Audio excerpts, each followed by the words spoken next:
Joining me today is candidate for the Ward 1 Councilor-at-Large, Madeline Ranalli. Thanks so much for joining me today. The election is on March 16th. This is a special election. This seat, along with the Ward 2 Councilor-at-Large, are both up for grabs at the moment. You have one opponent, but Madeline, first, why are you running?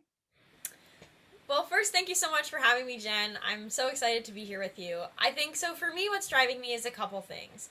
I think first and foremost, I grew up in a Newton that espoused a lot of values of inclusivity, of progressivism, of diversity, generosity. These are commitments that we've made and we care about. But I think when it comes time for us to really act on those commitments, to, embrace bold, brave leadership for other cities and towns to follow, we kind of fail to walk the walk and not really follow through. And I think that's something that, young residents, change makers and advocates on various issues recognize.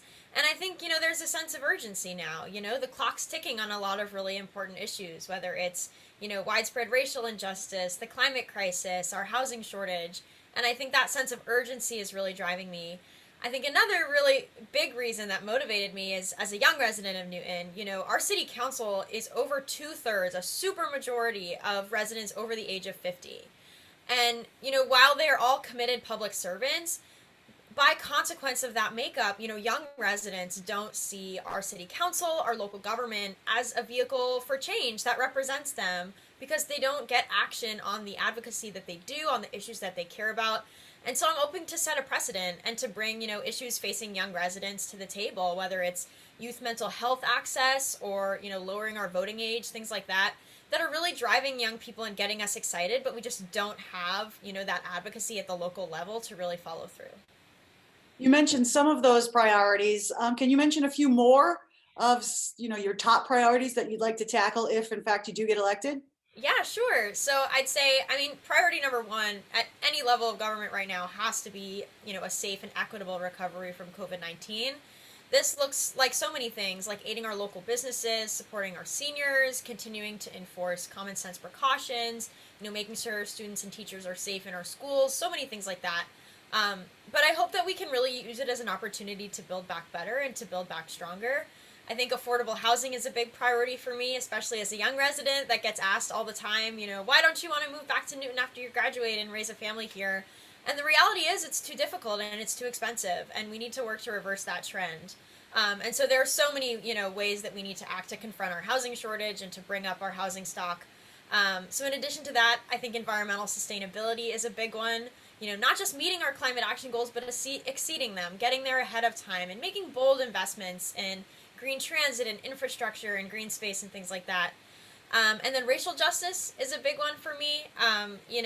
We are a city that has decades of, deliberate residential segregation and discrimination to confront. And I think there are a lot of changes to be made in our, local economy, our administration of public safety, in our schools.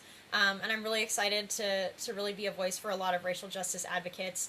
And then another that I sort of touched on before is youth advocacy and, issues uniquely impacting young residents, because we just haven't really had the representation on those issues. So, I'm a big proponent of lowering our municipal voting age to 16, to, bolstering mental health services for young people in Newton, which are critically lacking right now, and just making sure that young residents feel supported in all areas of life. We create a community that they want to build a life in and, live in for years to come. And I think there's a lot of work to do in order to make sure that that happens.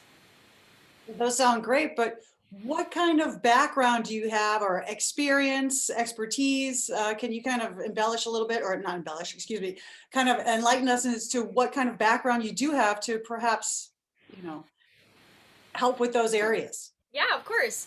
So I bring sort of a diverse skill set to the council. My primary background is in legislative advocacy. For the past 2.5 years, I've served as the political director for a nonprofit organization called March for Our Lives, Massachusetts, which came out of the 2018 Parkland shooting. And I've done a lot of advocacy up on Beacon Hill for life-saving firearm legislation across the state. And because of that experience, I know, the ins and outs of the legislative process, how to build a coalition around a bill and really shepherd it through. So I'm eager to bring that work. I've also worked for Massachusetts Senators Elizabeth Warren and Ed Markey, especially in the constituent services area, so I'm really excited to just get my hands dirty helping out residents with the problems that they have. And then finally, I most recently worked, and where my sort of primary area of study is at school, at the Department of Energy in their Office of Energy Efficiency and Renewables, where I worked specifically on issues of local and state resilience to extreme weather events caused by climate change. And so environmental sustainability is not new to me. And I have worked, in the bureaucracy and in government knowing how that can be administered. And I'm really excited to bring sort of that fresh perspective as a young leader as well to sort of build progress and urgency on a lot of these issues. Wow, you have quite a lot of experience, and you just graduated from Newton North High School in 2019, correct? Yes. Mm-hmm. You've been quite busy throughout your lifetime. I could say more so than many others. That's fantastic. Thank you. So what areas do you think the city council and school committee, for that matter, have done well in? So I think an area where we really do well in is environmental sustainability is the first thing I can think of. I think we have an incredible climate action plan that has, this huge roadmap with interim targets for how, we're going to have to make changes in various sectors of our life to get to net zero, on schedule. And I think now the job is to implement that, to make it a reality and to actually, make those tough choices. And so I hope to, join a group of counselors already who are committed to this and are excited about this.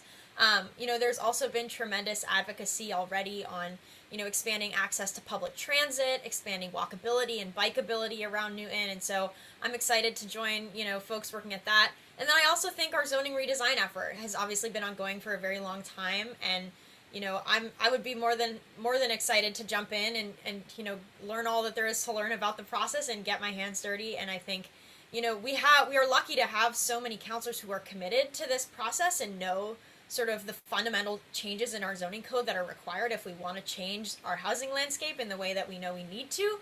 So I'm really excited to just, bring a fresh perspective and an eagerness and willingness to learn, and to join a lot of those groups already working on the council. Well, that's just great, honestly, because as you say, there are many people who are dedicated to making Newton a better place. Yes, absolutely. So how do you differ from your opponent right now? That's a great question. So I actually know my opponent very, very well. He's my next door neighbor. And, he's a great guy. He loves Newton just like me. I think, on specific policy priorities, I think I bring both a depth in terms of understanding the nuances and the complexities of an issue and how, solutions to one issue can work in synergy with solutions to another, but also a breadth in terms of understanding that there are a lot of things we have to tackle as a city, whether it's supporting residents with disabilities, supporting our local arts programs, things like that. And both of those, I think, can really only come from experience advocating in the political arena for positive, tangible change on people's lives. And so that's what I'm really excited to bring.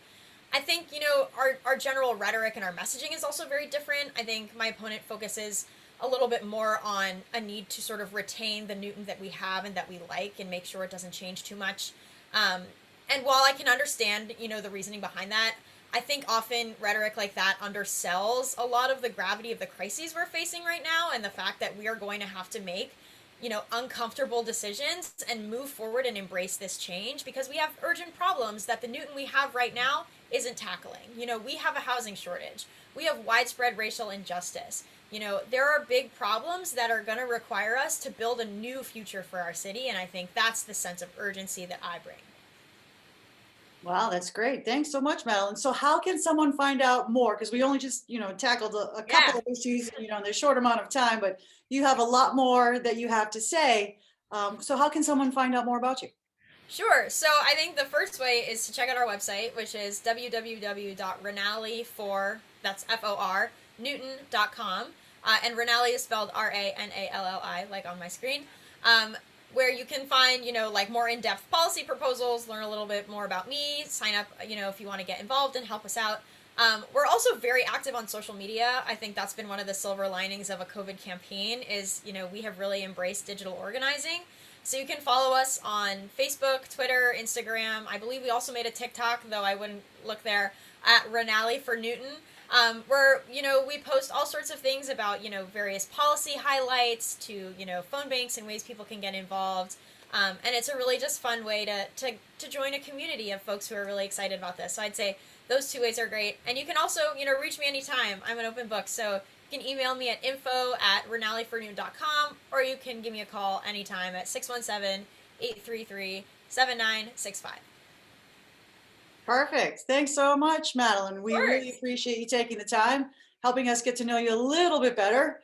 And of course, for all registered voters, you can certainly do a mail-in vote. You can do an early vote. And of course, on election day, which is March 16th, you can certainly go in person and vote then. Until then, we'll be seeing you around town, I'm sure. Yes, thank you so much for having me.